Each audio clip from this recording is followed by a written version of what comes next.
खूनी कबीला नागराज। खूनी कबीला। आज हम अपने एपिसोड 11 को स्टार्ट करने वाले हैं, तो स्टार्ट करते हैं। नागराज मोंटे कार्लो के कुख्यात आतंकवादी सीमैन को निस्ते नाबूद कर उसी के हेलीकॉप्टर पर सवार भारत की ओर बढ़ रहा था। दक्षिण अफ्रीका के ऊपर से गुजरते हुए उसकी नज़र एक मनोरम घाटी पर पड़ी। नागराज सोचता है, आहा, कितना नयनाभिराम दृश्य है, कितनी सुंदर घाटी है, कुछ दिन यहीं ठहरने को मन करता है।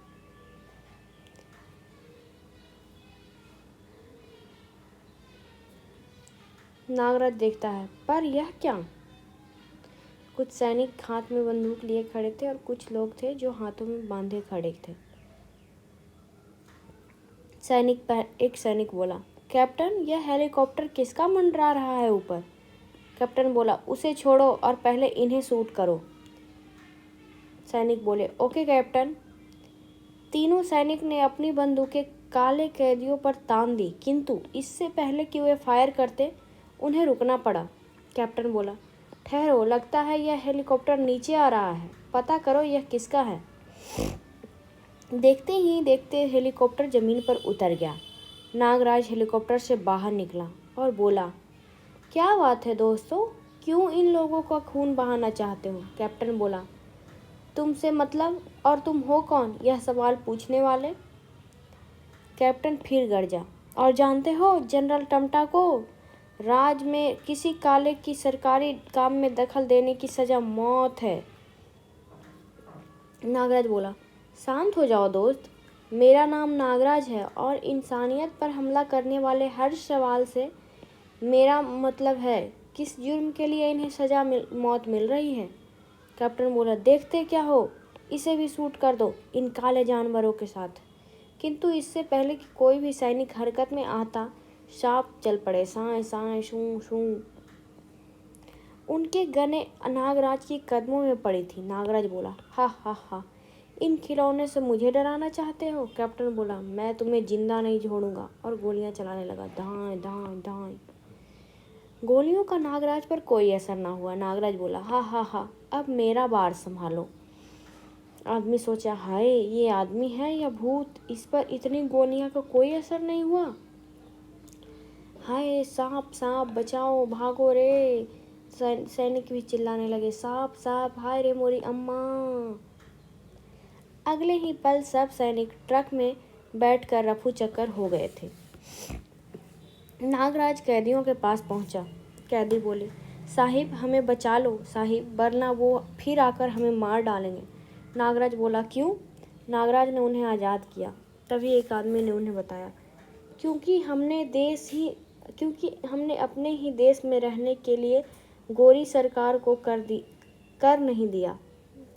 नागराज ने मन ही मन कुछ निश्चय किया और फिर उसकी सहायता से नागराज ने हेलीकॉप्टर झाड़ियों में छुपा दिया और नागराज बोला, देखो, चारों तरफ से ढक दो, दिखाई नहीं देना चाहिए। कुछ देर बाद वे शहर की ओर चल पड़े। शहर में एक होटल के सामने एक व्यक्ति बोला, नागराज, मेरी बात मानो, मेरे घर चलो, यह होटल केवल गोरों के लिए है। नागराज बोला, सुगा, मुझे कोई नहीं रोक सकता।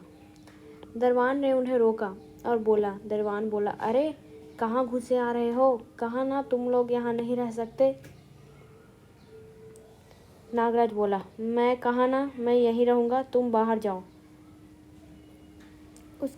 नागराज के साथ जो व्यक्ति था वो बोला, नागराज, जिद ना करो, वरना मारो जाओगे। और वो सबने पुलिस बुला ली। पुलिस आ गई। सर्जेंट अंदर आया और बोला, क्या लफड़ा है यहाँ?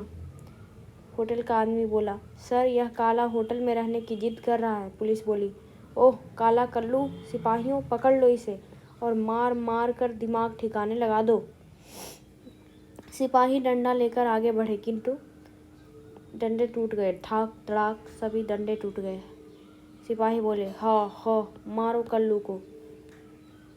स्नेक फाइटर है। सबने फाइटिंग करना शुरू किया और सब गिर पड़े। धड़ाक। हाय। दो हैं सैनिक नागराज के हाथ को पकड़कर बोलते हैं, मारो टक्कर कल्लू को। धड़ाक धड़ाक सभी सैनिक गिर गए आह आह करके। सैनिक बोला, अब बस हाथ उठा लो वरना शूट कर दूंगा। किंतु उस पे भी नागराज ने सांप छोड़ दिया। हाय सांप, छी, कल्लू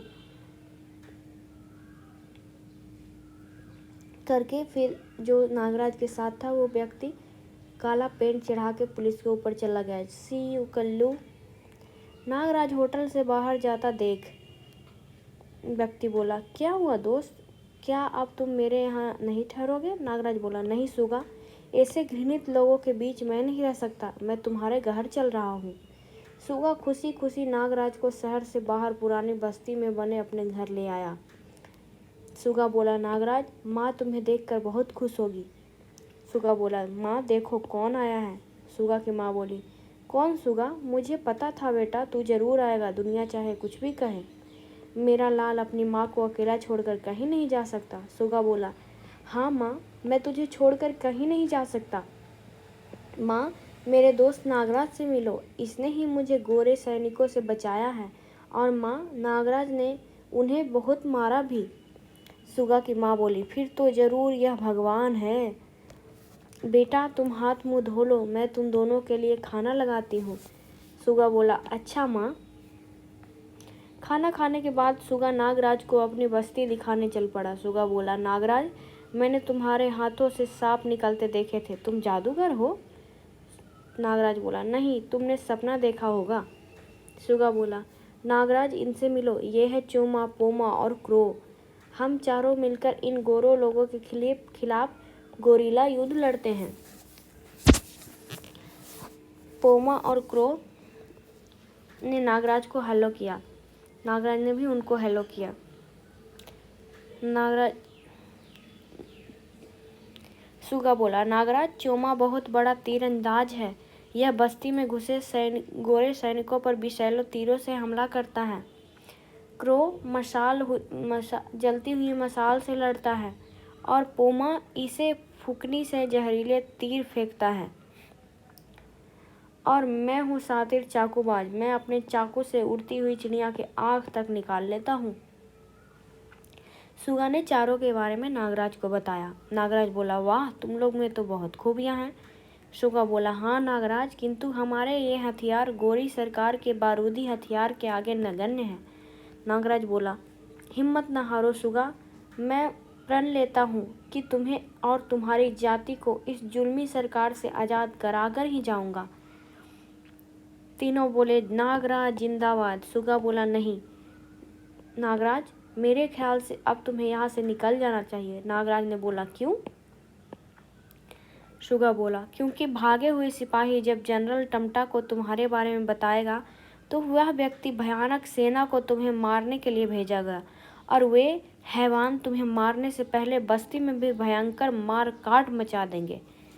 और नागराज, जिसने मेरी जान बचाई है, मैं उस फरिश्ते को मरते नहीं देख सकता। नागराज बोला, सुगा, मुझे जनरल टमटा के बारे में बताओ। और सुगा नागराज को जनरल टमटा के बारे में बताने लगा। उधर नागराज से पिटकर कैप्टन के सर्जन जनरल टमटा के पास जा पहुंचे और बोले, सर हमें माफ़ कीजिए सर, रहम रहम। जनरल टमटा बोला, खामोश कायरो, मैं कुछ नहीं सुनना चाहता। तुम कालों से पिटकर आए हो, इसकी सज़ा तुम्हें ज़रूर मिलेगी। जनरल टमटा ने एक बटन दबा दिया, फलस्वरूप हॉल की दाईं तरफ की दीवार हट गई। की फिर उनसे एक विशेष अंदाज में सीटी बजी, सू, और दीवार के पीछे मौजूद 4 बड़े बड़े गिद्ध जनरल टमटा की विशेष सीटी की आवाज़ सुनकर हॉल में आ गए। की चील आवाज़ निकालने लगे। जनरल टमटा ने फिर सीटी बजाई और गिद्ध सर्जेंट और कैप्टन पर टूट पड़े। ची सब चिल्लाने लगे, नहीं सर, बचाओ बचाओ, आई आ। और जनरल टमटा हंसता रहा, हा हा हा। कुछ ही देर में चारों भूखे गिद्ध सर्जेंट और कैप्टन को चट कर गए। जनरल टमटा बोला, साफ करवाओ इसे और खूनी कबीला के सरदार टांगों को यहाँ भेज दो। और जनरल टमटा के सीटी बजाते ही गिद्ध वापस अंदर चले गए। थोड़ी देर बाद टांगो आया और बोला, आपने मुझे बुलाया सर? टमटा बोला, हाँ टांगो, बहुत दिनों से हम तुम्हारे कबीले को काले लोगों का गोश्त खिला रहे हैं। टांगो बोला, यह तो आपकी मेहरबानी है सर।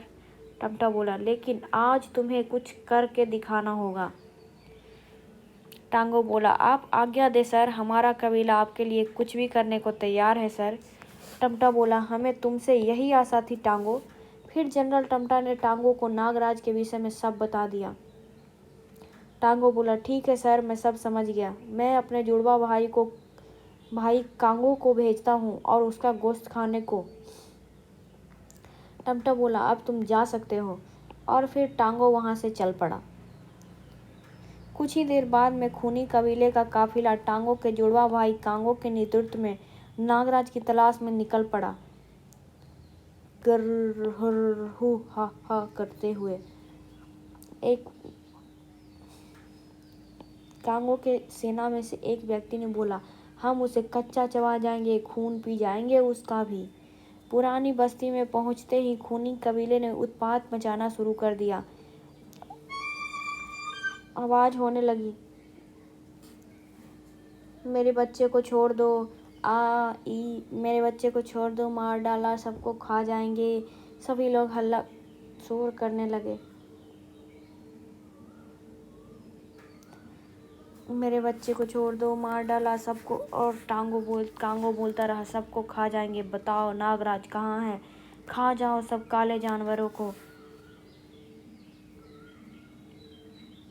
तभी एक भागा एक सैनिक आया नागराज के पास और बोला, नागराज बचाओ, तुम्हारी तलाश में खूनी कबीले वालों ने बस्ती पर हमला बोल दिया है। नागराज उसी समय बस्ती वालों द्वारा आयोजित स्वागत समारोह में खुशी मना रहा था। सभी लोगों ने चौंक कर पूछा, क्या, कहाँ, किधर?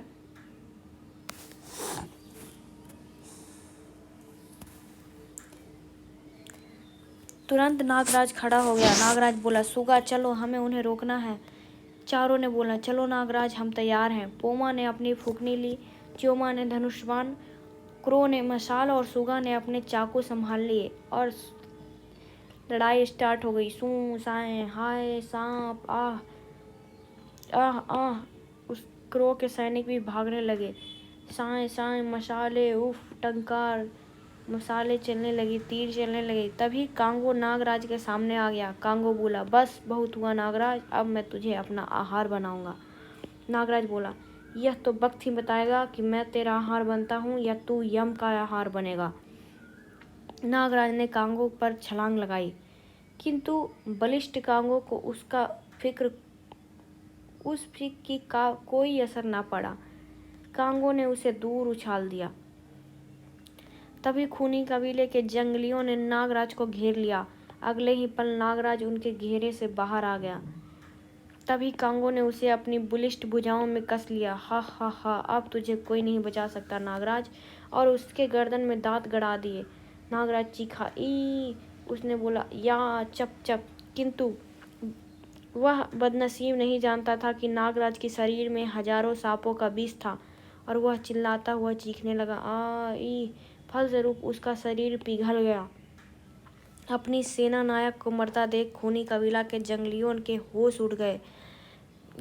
खूनी कबीले के लोग बोलने लगे, अरे कांगो मर गया, भागो, हमारा सरदार मर गया, नागराज ने कांगो को मार दिया, भागो।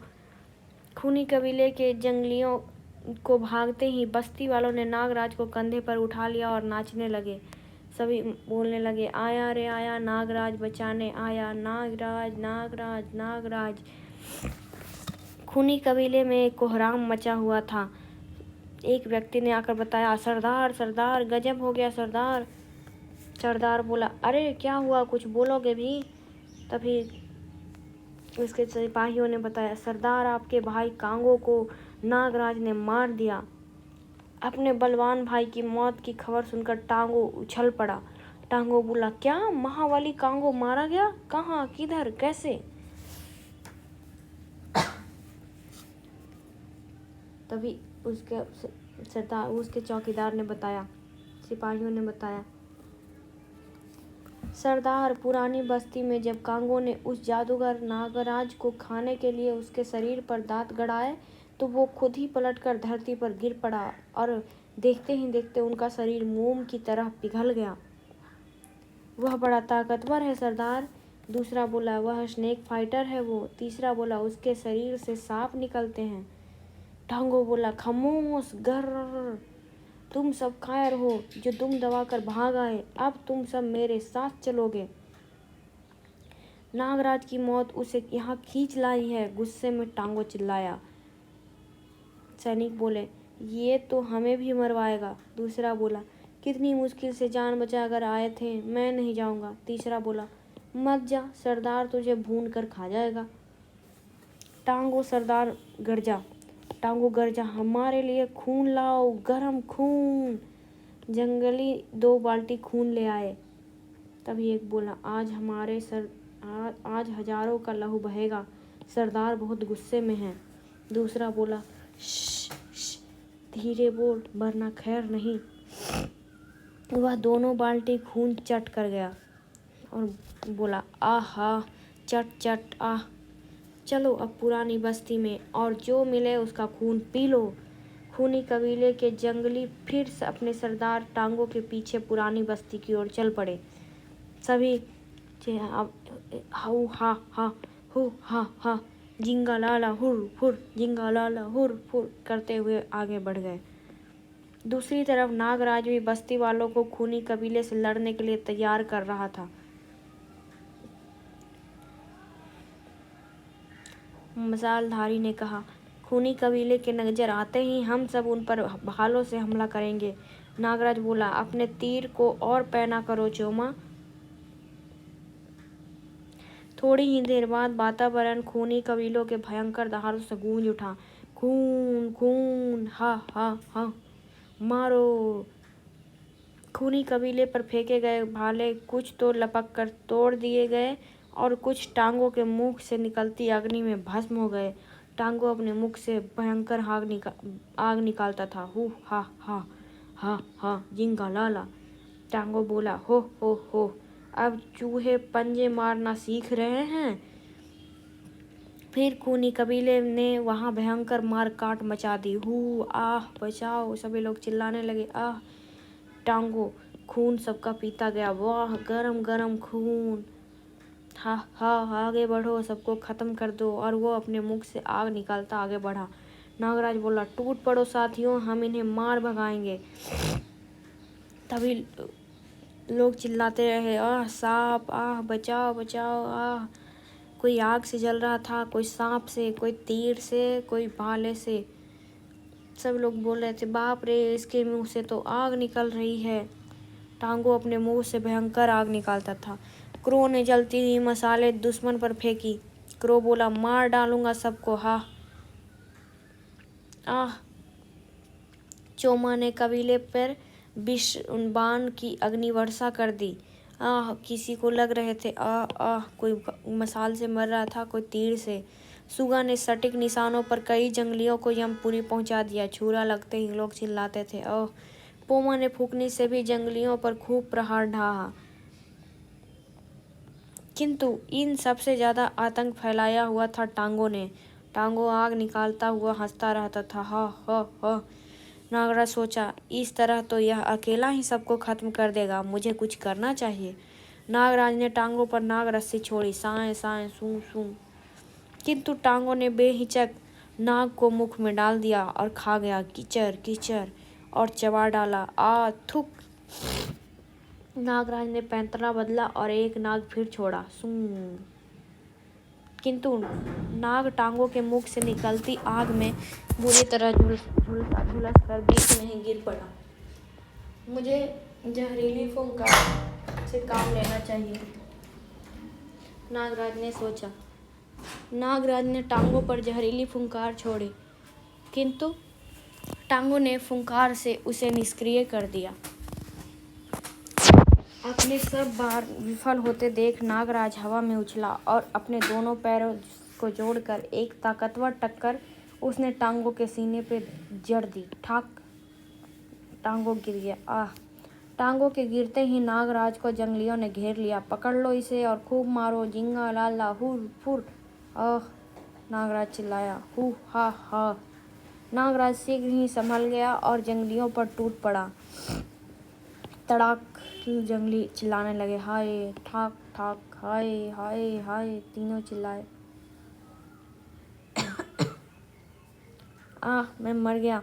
देखते ही देखते नागराज को घेरे हुए सभी जंगली धराशायी हो गए।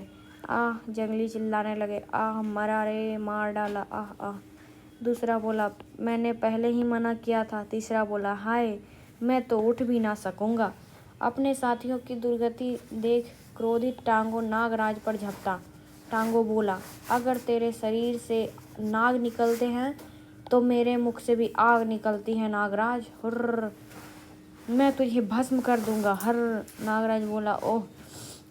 नागराज ने सोचा, आह! बड़ी भीषण गर्मी है, मुझे इससे बचना होगा। टांगो बोला, हा हा हा, नाग की औलाद। इधर सुगा अपनी तरफ बढ़ रहे जंगलियों पर निरंतर चाकू बरसा रहा था। आह! सुगा सोचा, नागराज कहीं नजर ही नहीं आ रहा। तभी एक पत्थर सुगा के हाथ पर आकर लगा। सुगा बोला, आह! और मौके का फायदा उठाकर जंगलियों ने उस पर हमला कर दिया। सुगा पे ठाक टड़ाक, सुगा के नीचे गिर गया। है, उसे बंदी बना लो। उसे बंदी बना लिया। टांगो बोला, ले चलो इसे कबीले में। टांगो ने पोमा वाले पेड़ पर फूंकनी मारी। फलस्वरूप पोमा नीचे आ पड़ा। टांगो बोला, पकड़ लो इसे, बांध कर कबीले में ले चलो, देवता को बलि चढ़ाएंगे। पोमा भी चिल्लाता रहा। आ! जंगलियों ने उसे बंदी बना लिया। जिंगा लाला हुर फुर, जिंगा लाला हुर फुर। इसी तरह चोमा के धनुष भी एक तेज हथियार ने काट दिया। कट्टाक! चोमा बोला, ओह! और वह भी बंदी बना लिया गया। और जंगली चिल्लाते रहे, जिंगा लाला हुर फुर। तभी जंगलियों ने बस्ती में आग लगा दी। आग आग! बस्ती वाले भागने लगे। बचाओ बचाओ! नेता विहीन बस्ती वालों में भगदड़ मच गई। वे बचने के लिए बस्ती छोड़कर भागने लगे। बस्ती वाले बोले, भागो वरना सब मारे जाओगे। दूसरे बोले, आह आह। टांगो बोला, भागेगा कहाँ, अपने आदमी चारों तरफ फैला दो, सुबह होते ही पकड़ा जाएगा। सैनिक बोले, सरदार, नागराज यहाँ कहीं नहीं, लगता है भाग गया। टांगो बोला, चलो साथियों, सब कैदियों को लेकर कबीले वापस चलो। तबाही और बर्बादी मचाकर खूनी कबीले के जंगली बस्ती वालों को कैदी बनाकर ले गए। नागराज, नागराज, तुम कहाँ हो? उधर नागराज टांगों की आग से घायल भागता हुआ लाशों के बीच गिर पड़ा था। तभी वहां महात्मा गोरखनाथ प्रकट हुए। गोरखनाथ बोले, उठो नागराज। नागराज उठा और बोला, आह! गुरु गोरखनाथ बोले, जागो वत्स। नागराज बोला, बाबा आप? गोरखनाथ बोले, चिंता मत करो नागराज, ऑपरेशन द्वारा तुम्हारे मस्तिष्क में मैंने जिस शक्ति का संचार किया था वह आसानी से नष्ट नहीं किया जा सकती।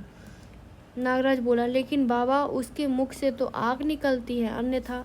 गोरखनाथ बोले, आग भी तुम्हारा कुछ नहीं बिगाड़ सकेगी नागराज, बल्कि धधकते हुए ज्वालामुखी भी तुम्हें क्षति नहीं पहुंचा सकेंगे। नागराज बोला, वो कैसे बाबा? गोरखनाथ बोले, इसके लिए तुम्हें कोबरा घाटी जाना होगा। वहाँ महर्षि ज्वालानाथ जी रहते हैं। इस मुसीबत से तुम्हें वही निकाल सकते हैं। नागराज बोला, लेकिन बाबा, ये कोबरा घाटी कहाँ है? गोरखनाथ बोले, कोबरा घाटी दक्षिण दिशा में 500 मील दूर एक टापू पर स्थित है, जहाँ ज्वालामुखी के अंदर है। उस ज्वालामुखी में नाग ही नाग है। कोबरा उन नागों का राजा है जो दिन रात ज्वालानाथ जी की सेवा में मग्न रहता है। नागराज बोला, परंतु बाबा, मैं उस टापू को कैसे पहचानूंगा? गोरखनाथ बोले, नागराज, उस ज्वालामुखी के पास 5 और ज्वालामुखी हैं, जिनमें से हर समय लावा निकलता रहता है। केवल वही एक ऐसा ज्वालामुखी है जो शांत है। वह भी महर्षि के निवास के कारण, और यही उस टापू की पहचान है। नागराज बोला, मैं वहाँ अवश्य जाऊँगा बाबा, मानवता की रक्षा के लिए मैं कुछ भी कर सकता हूँ। गोरखनाथ बोले, मुझे तुमसे यही आशा थी नागराज। अच्छा, अलविदा, फिर मिलेंगे। बाबा के अदृश्य होते ही नागराज सोचा, मुझे कोबरा घाटी जाने के लिए किसी तरह अपने हेलीकॉप्टर तक पहुंचना होगा। वह आगे बढ़ा ही था कि क्रो चिल्लाया, नागराज। नागराज बोला, कौन? क्रो? क्रो बोला, नागराज, हम लुट गए, तबाह हो गए नागराज, उन्हें बचाओ वरना उनकी बलि चढ़ा दी जाएगी। नागराज बोला, हाँ क्रो, हम उन्हें बचाएंगे, किंतु उसके लिए पहले कोबरा घाटी जाना होगा। तुम किसी तरह मुझे मेरे हेलीकॉप्टर तक पहुंचा दो। फिर नागराज को क्रो ने कोबरा घाटी के बारे में सब बता दिया। क्रो ने बस्ती से एक बैलगाड़ी निकाली और नागराज को लेकर नदी किनारे हेलीकॉप्टर की तरफ चल पड़ा। क्रो बोला, जल्दी आना नागराज, वरना सब खत्म हो जाएगा। फिर वह उड़ चला कोबरा घाटी की तरफ। नागराज बोला, मेरा इंतजार करना क्रो, मैं जल्दी ही वापस आऊँगा। क्वेश्चन, क्या नागराज महर्षि ज्वालानाथ से मिल सका? क्या नागराज खूनी कबीले की कैदी से पोमा चोमा बसुगा को बचाकर ला सकता है? क्या नागराज टांगों की आग पर काबू पा सकता है? क्या अफ्रीका की भोली जनता को जनरल टमटा के कुशासन से मुक्ति मिल सकती है? इन सभी प्रश्नों का हल जानने के लिए आगे पढ़ें। कोबरा घाटी समाप्त।